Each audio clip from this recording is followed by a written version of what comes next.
Helen Mirren has never been more popular. The long-time leading lady, with a career spanning 4 decades, is known for her class, wit, and no-nonsense attitude. She's a legend of the theatre, small screen and box office, collecting Oscars, BAFTAs and Golden Globes for her roles portraying various monarchs. She's practically royalty herself. So for me, scoring an audience with this sassy dame in Los Angeles was part thrilling, part terrifying, because she's certainly a lady who says exactly what she thinks. I went for a run this morning. I've hurt myself. Oh no. In the left buttock. Oh no, you pulled something. I did. Are you sure it was running? Are you sure it was running? It was definitely running. Cheeky devil, aren't you? You're blushing. I am blushing a little bit. Less than a minute into my interview with Dame Helen Mirren, and I already know why she's earned a worldwide reputation for her sharp wit. This is going to be interesting. I mean, I'm not very gregarious and, Really? No, I'm not. So you have a reputation of being gregarious, though. Do I? A little bit, Party animal? A little bit of a party animal. Really? I think so. Gregarious or not, this leading lady has never been more in demand. These are for you. For me? She's one of just a handful of actors around the world embraced by both theatre and movie audiences. She's played a tough detective, I'm Detective Superintendent Jane Tennyson. a glamorous assassin,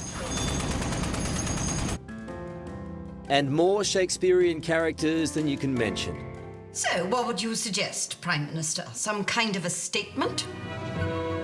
But the most challenging role of her career, playing the Queen, would change everything.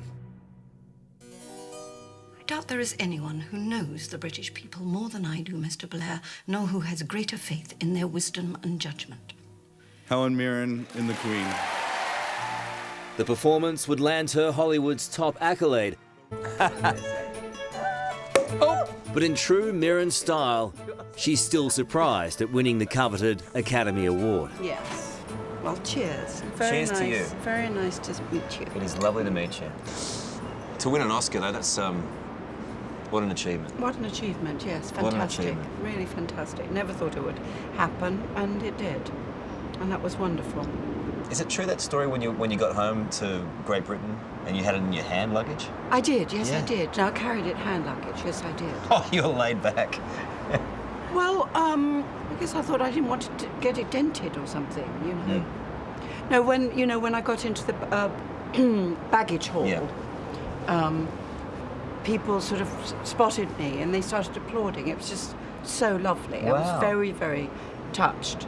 And I got my Oscar out. I held it up. They were, yeah! No, they were so proud. Helen Mirren may hold Hollywood's top gong now, Like that? but says she'll never forget her first feature film, shot in Australia in the 60s.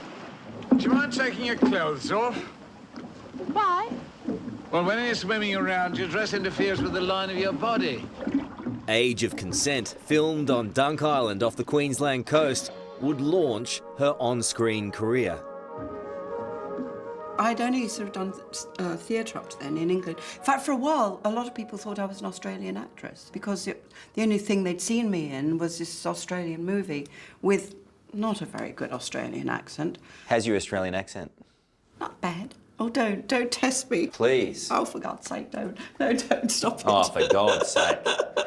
I will do British. I can slip into it when I'm not with Australians. I will do British if you do Australian. No, it's not going to work, mate. No way.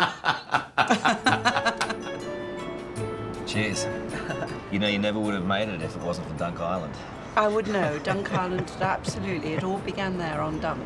It did. It did.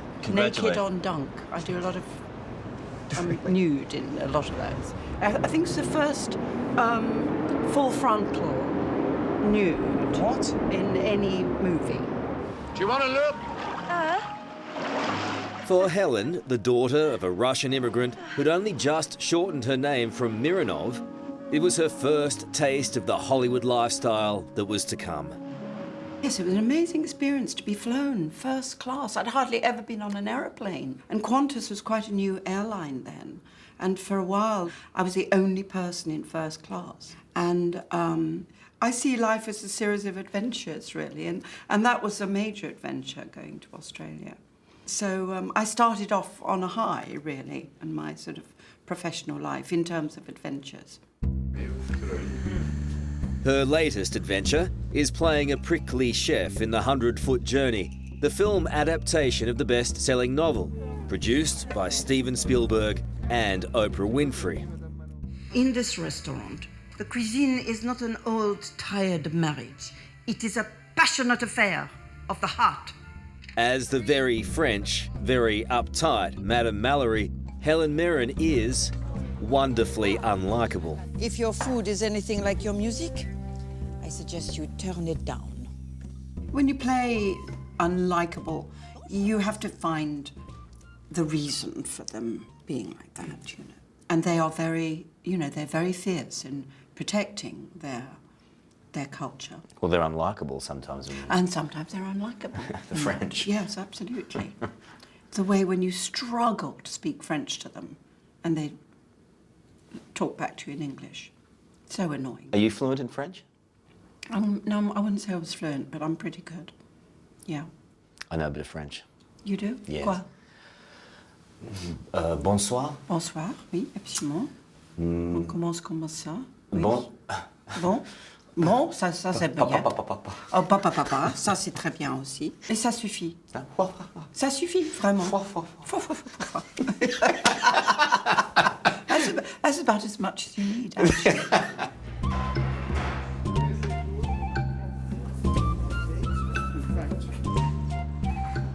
I got so hungry watching this film. Oh, good. I hope people go and see it without having eaten. You must go and see it without I don't know having about eaten. that. Because then you've got to go out to dinner afterwards. And just like, Did you know how to cook before? I don't know how to cook now. Really? I didn't know before and I don't know now. The French countryside in her new movie is alluring. But for now, this screen legend is happy splitting her time between London and Los Angeles. It feels like we're somewhere in Paris. It does, doesn't it?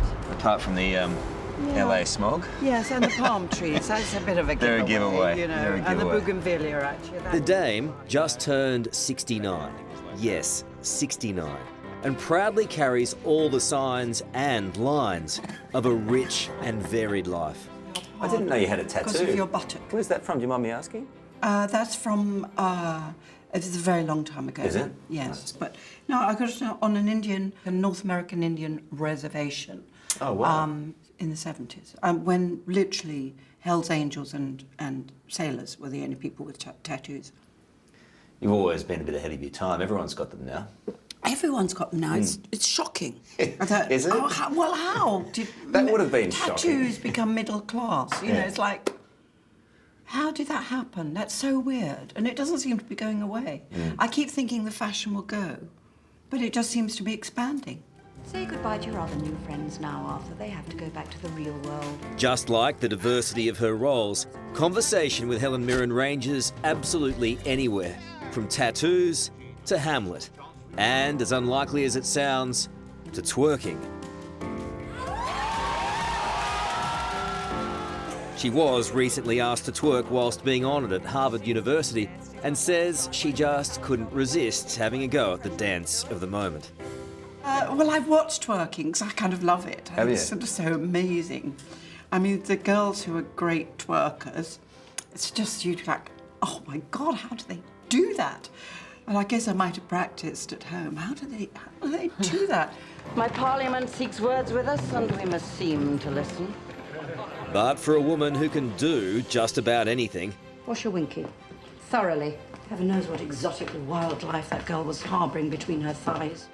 there's one role that's always remained elusive. You never got to play Juliet, is that true?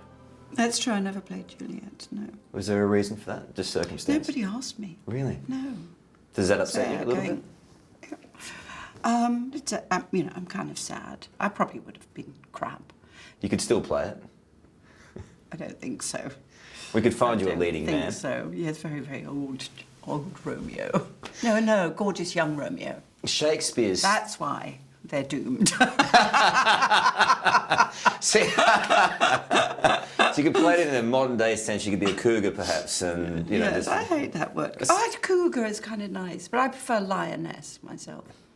I'm more of a lioness than a cougar. Really? What do you think he would have thought of you as an actress? Shakespeare. Well, of course, he would have been utterly confused by the existence of actresses.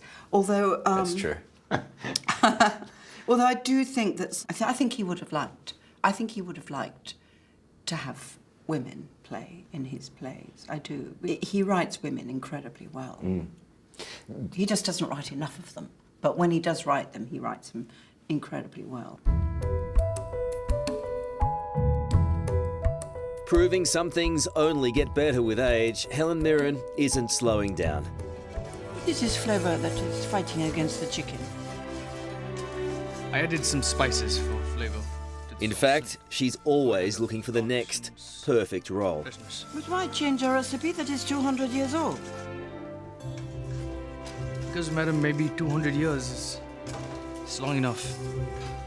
You have had such a magnificent career. Is there anything still left that you'd like to do? Yeah, I mean, I don't feel any different now in a way than I did, 20 or 30 or maybe 40 years ago, which is like, what's next? It's the surprise of the unknown that's the most fun. Some of my biggest, if you like, successes have been things that have just come out of left field. So don't seek it out too much, let it happen. Don't seek it out too much, yeah, exactly. That's my feeling. So you could do anything? Yeah. See what's next.